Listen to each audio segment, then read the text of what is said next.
Hello everybody and welcome to the jungle. This is video 2 of 3 of my rookies, value picks, and sleepers segment. Yesterday I did the rookies, sleeper rookies to keep an eye on. This is going to be the value picks for Fantasy Football 2025. And we're going to start right off the bat with Ashton Jeanty, rookie running back from Boise State with the Las Vegas Raiders. Ashton Jeanty he's growing on me more and more as we get to opening day. Slightly undersized, but powerfully built running back. Has some moves that I haven't really seen, and I've seen a lot of running backs over the years. Moves that I haven't seen since Barry Sanders. I'm not going to say he's Barry Sanders, but he's got Barry Sanders-like moves and might be a slightly better receiver than Sanders was. So I'm really optimistic about him having a tremendous year, obviously, as long as he stays healthy. And I got to think he's the odds-on favorite. I know Cam Ward's probably the odds-on favorite because he's a quarterback, but I really think that Ashton Jeanty can go off for 1,200 yards and probably eight or more touchdowns in his rookie year, which would be a great season. Next guy on the list is Bucky Irving. Bucky Irving, Tampa Bay Buccaneers, had a really good year, but he really didn't even start because of Rachaad White until about week 4 or 5 of last year, and put together a really nice year from week 5 on. The fact that Chris Godwin isn't there, Mike Evans is getting a bit older. I think Bucky Irving has a tremendous year, and where he's drafted, end of the second round, beginning of the third round, is really good value. Josh Jacobs, same situation, end of the second round, beginning of the third round. Packers wide receiver situation, which was a strength going into last year, seems to be a little bit in chaos right now, with Jaden Reed dinged up and a couple other guys dinged up, to the point where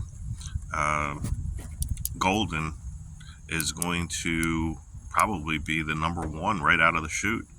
So I think because of that, I think Josh Jacobs is going to get a lot of carries early, and I think he's up to it. And I don't know that he's going to match what he did last year, but again, end of the second round, beginning of the third round, good value. Next guy up, Mike Evans. You can just go ahead and see Bucky Irving. I mean, just because Godwin's going to be out minimum 4 weeks, Mike Evans as the number one is going to be looked at even more, as well as Emeka Egbuka.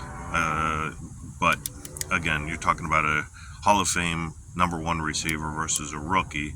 I'll go with Mike Evans, and you can get Mike Evans probably around the mid to end of the third round. If you're lucky, you get him in the fourth round. Really good value. Next guy up is another veteran, Davante Adams, who, because he's playing with the Rams and he's technically the 1A to Puka Nacua, Nacua's gonna take a lot of the coverage away from Adams, and Adams had what most people said was a tremendous camp. The downside of all of this is that Matthew Stafford's the quarterback, and he's had some back issues, but he's had back issues in the past and fought through them. The other thing is, even if Matthew Stafford goes out, I might be the anomaly, but Jimmy Garoppolo is not a bad quarterback, and I don't think that they would miss too much of a drop down.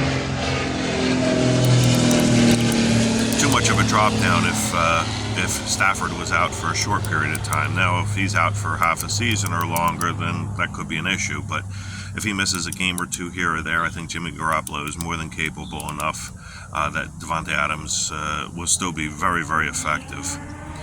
Next guy on the list is Chuba Hubbard. Chuba Hubbard had quietly a really solid year last year on a really bad Panthers team. That Panthers team has gotten better. I think Bryce Young is going to develop a little bit more. The wide receivers, to me, are still shaky. But I think Chuba is a really just exactly what I said. It's a value pick. You're going to get a solid contribution from him. Next guy up on the list, James Conner. Similar situation, very consistent guy. They're waiting for Trey Benson to, find his way. But I think this is probably the last hurrah for James Conner as an elite back. And he's a dual threat. He can catch out of the backfield as well. James Conner, if you can get him in the 5th round, possibly the 6th round, you're doing really well.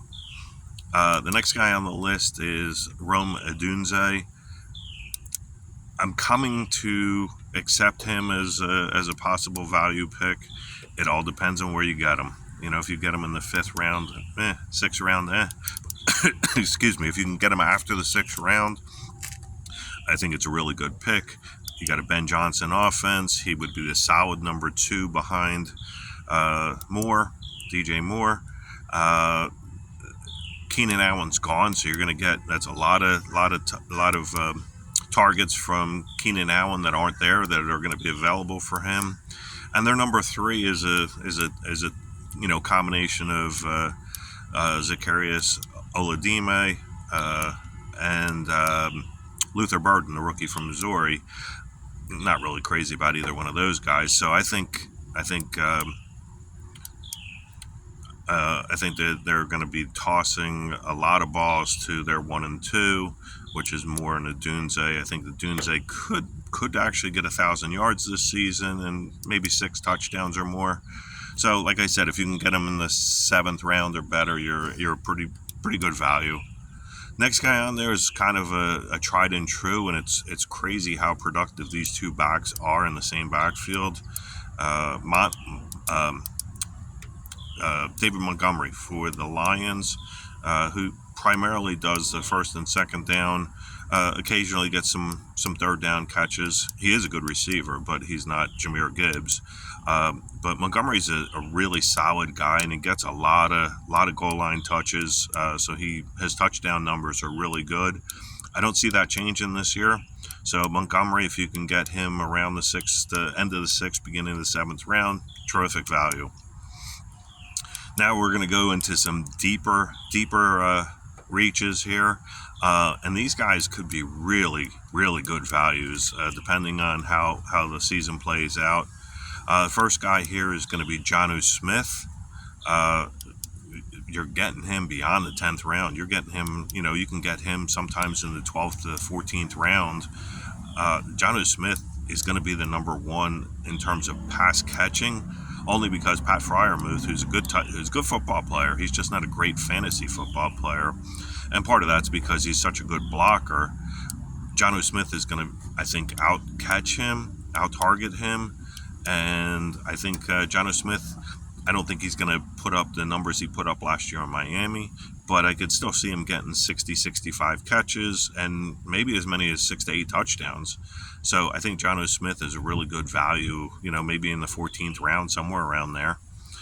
Next guy is Jerome Ford. That Cleveland running back situation is an absolute mess. Nick Chubb gone.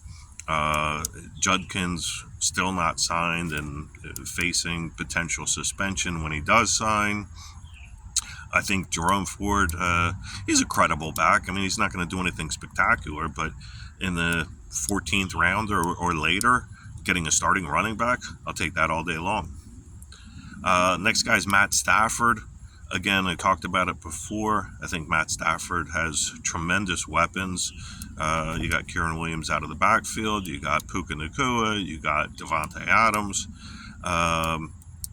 Stafford could light it up this year if he's healthy. And you know what? Again, 14th, 15th round, 16th round. Matt Stafford as a 3rd quarterback? Yes, please. I'll take that all day. And the last 2 guys on the list, one is Najee Harris, who has dropped down the boards considerably after the fireworks incident where he did some damage to his eye in a fireworks accident. It looks like he's going to be active for the first 4 weeks. So I thought it was going to be a timeshare to begin with Omarion Hampton. he may be on the short end of a 25-75 split, maybe a 30-70. But I think as the season goes on, I think it's going to be a 50-50 split. I think he's going to be the one that gets the goal line touches. And it wouldn't surprise me if Najee Harris vultured 6 to 8 touchdowns for sure. You're going to give me that in the 15th round or beyond, I'll take that. 14th round or beyond, I'll take that all day. For like a 4th, 5th, 6th running back, absolutely. And the last guy, and this is a real deep throw for value play, is Dameon Pierce. Again, the Houston situation's kind of thrown in chaos because Joe Mixon's been out, or he's been out, gonna be out, minimum 4 weeks. I've heard he could be out for as much as half the season or miss the entire season. I don't trust Nick Chubb, not even a bit. So it's going to be Dameon Pierce and possibly Woody Marks, but I think Woody Marks is more of a third down back. So I could see Dameon Pierce, maybe not week 1 with Chubb probably going to be the starter the first couple of weeks, but I could see Dameon Pierce by week 4 being the full-time starter, and Woody Marks being the third down back, the receiving back on third down. Tremendous value. If you can get Dameon Pierce 18, 19, 20th round, if you have a deep draft like that, super steal.